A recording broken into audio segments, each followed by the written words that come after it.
Guys দেখতেই পাচ্ছ আজকে একটা নতুন একটা আইটেম রান্না হবে। এটা কি শাক বলো তো? এই শাকটা পুরো সুস্বাদু শাক। এটা শাকটা একটু তিতু, বেশি তিতু না অবশ্য। এই শাকটা খেলে পেটের রোগ পুরো ভালো হয়ে যাবে। এটা শাকের নাম হচ্ছে হেলাঞ্চা শাক। দেখতেই পাচ্ছ এগুলো জলে হয়। এই শাকগুলো খুবই ভালো। আর এই শাকের যদি কোনো সমস্যা হয় পেটের দিক থেকে, এই শাক খেলে পরে পেটের রোগ সেরে যায় একদম। এটা 100%। আপনারা খেয়ে দেখুন, একবার ট্রাই করে দেখুন, তাহলে জিনিসটা বুঝতে পারবে। আমি কিভাবে রান্না করব সেটা আপনাদেরকে দেখাবো। অবশ্যই শাকের ভিতরে আমি এই শাকগুলো বেছে নিয়েছি। নিয়ে এবার 3টে আলু দেবো এই শাকের ভিতরে, ছোট ছোট করে কেটে আমি আলুগুলো নিয়ে নিয়েছি, দেখতেই পাচ্ছ। আর এই চিংড়ি মাছ নিয়ে এসেছি। এই দেখো চিংড়ি মাছ। এই চিংড়ি মাছগুলো দেবো। এখনও চিংড়ি মাছগুলো আমার বাছা হয়নি, আমি আগে বেছে নেই। সুন্দরভাবে রান্না করব। দেখতেই পাচ্ছ কত সুন্দর বড় বড় চিংড়ি মাছ। অবশ্যই চিংড়ি মাছ দিয়ে করলে পরে খুবই ভালো লাগে। আর শাকগুলো কিন্তু খুব সুস্বাদু শাকগুলো। অবশ্যই আমি শাকগুলো কেটে নেবো, সুন্দর করে বেছে নিয়েছি শাকগুলো, দেখতেই পাচ্ছ। হেলাঞ্চ শাক, দেখবে এগুলো সব জায়গায় হয়, জলের ভিতরে বেশিরভাগ হয় এই শাকগুলো। এই দেখো শাকগুলো খুবই সুন্দর, আর কত সুন্দর জালি জালি শাকগুলো, দেখতেই পাচ্ছ। এই দেখো, আপনারা সপ্তাহে একবার চেষ্টা করুন খাওয়ার, আপনাদের পেটের রোগ পুরো একদম ভালো হয়ে যাবে, এইটুকু বিশ্বাস। ডাক্তারের কোনো ওষুধ লাগবে না বললেও চলে। এগুলো থেকে পায়খানা ক্লিয়ার হবে আপনাদের পুরোপুরি। আর পেটের সমস্যা থাকলে সেটা কমে যাবে। এটা হচ্ছে শাকের নাম হচ্ছে হেলাঞ্চ শাক। শাকটা খুবই ভালো। এই পাচ্ছ আমি চিংড়ি মাছগুলো এখন কত সুন্দর করে ভেজে নেব, একটু লাল লাল করে ভেজে নেব চিংড়ি মাছগুলো। এই দেখো, লাল লাল করে না ভাজলে ভালো লাগবে না, একটু তেল দিয়ে ভালো করে ভাজতে হবে। এমনিতে চিংড়ি মাছের গন্ধে সব কিছু খাওয়া হয়ে যাবে, দেখতেই পাচ্ছ। সবাই এইভাবে রান্না করলে খেতে খুবই স্বাদ। এইগুলো এইভাবে চেষ্টা করুন। আমি একটু লাল লাল করে ভেজে নেবো এগুলো আগে। এই যে সুন্দরভাবে ভাজতে হবে চিংড়ি মাছগুলো। ভেজে তারপরে আমি আলুটা দেবো, আলুটা ভেজে নেব। এর মধ্যে একটু ফোড়ন দেব, হালকা একটু পেঁয়াজ দেব, একটু 2-3 কোয়া রসুন দেব।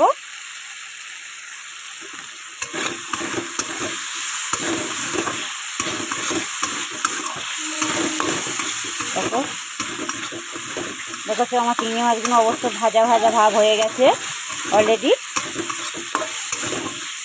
চিংড়ি মাছ দিয়ে ভাজা ভাত খাওয়া হয়ে যায়, খুবই ভালো লাগে।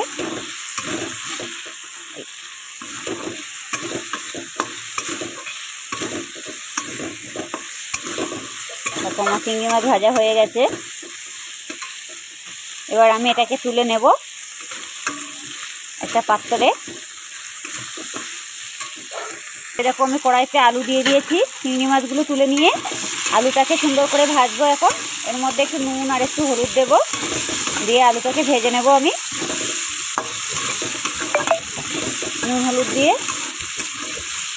যেটি হোক, আমি এবার একটু নুন দিয়ে দেব আর একটু হলুদ দেব, একটু হালকা ভেজে নেব আলুটা। আমি নুন আর হলুদটা দিয়ে দিয়েছি এর ভিতরে। আলুটা অবশ্য আমার ভাজা হয়ে গেছে। একটু পেঁয়াজ দেবো এর ভিতরে, সাইড করে নেব। আমার আলুটা তোলার কোনো প্রয়োজন নেই, আপনারা চাইলে তুলে নিতে পারো, অসুবিধে নেই।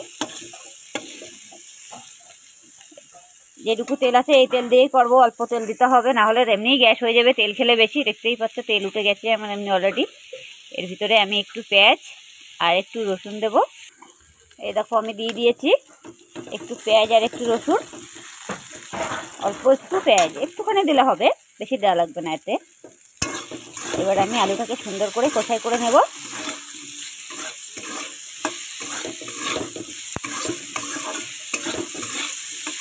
আমি গ্যাসটাকে বাড়িয়ে দিয়েছি।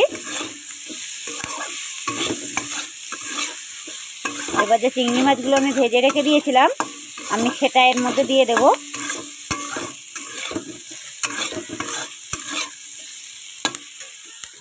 এই যে চিংড়ি মাছগুলো দিয়ে দিয়েছি, দেখতেই পাচ্ছ। এই যে চিংড়ি মাছ আমি এটার ভিতরে দিয়ে দিয়েছি। এবার একটু হালকা জিরের গুঁড়ো দেবো এতে। এই যে দেওয়া হয়ে গেছে। এবার আমি এর ভিতরে শাকটা পুরো দিয়ে দেব। এই যে আমি শাকটা পুরো দিয়ে দিলাম এর ভিতরে। সুন্দর করে নাড়াচাড়া দিতে হবে। এবার শাকটাও আমার সেজে যাবে অবশ্য। এই শাকগুলো খুবই উপকারী, আর যদি সপ্তাহে একদিন খাওয়া যায় খুবই ভালো হবে। এগুলো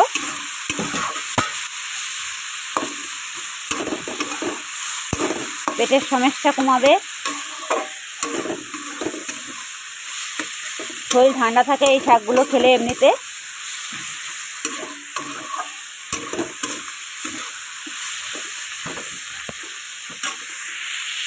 দেখেছো, শাকগুলো যেটি হোক আমি সেজিয়ে নেবো ভালো করে, সুন্দরভাবে সাজাতে হবে।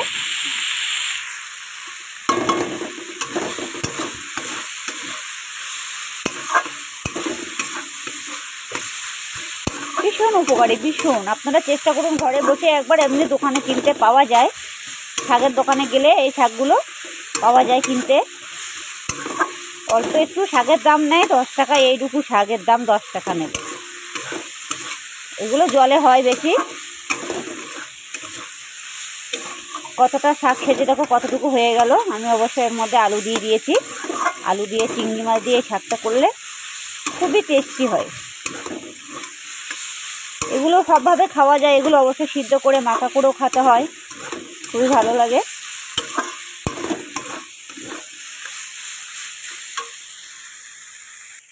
হ্যাঁ গাইস, দেখতেই পাচ্ছ আমার শাকটা পুরো সাজানো হয়ে গেছে। এবার আমি এটার ভিতরে জল দেবো, দিয়ে ঢেকে দেবো। আর পুরোপুরি ভিডিওটা দেখবেন, টেনে টেনে দেখবেন না। আর ভালো লাগলে লাইক কমেন্ট করতে ভুলবেন না, অতি অবশ্যই একটা লাইক কমেন্ট করে দেবেন। দেখুন, এভাবে আপনারা চেষ্টা করুন। এবার আমি এটার ভিতরে জল দেবো, একটু দিয়ে ঢেকে দেবো। এই দেখো, এই যে আমি জল দিয়ে দিয়েছি। এবার এটা হয়ে যাবে এই জলে। আমি এখন এবার এটাকে ঢেকে দেবো, একটু ঢেকে দিলে খুব তাড়াতাড়ি ফুটে উঠবে।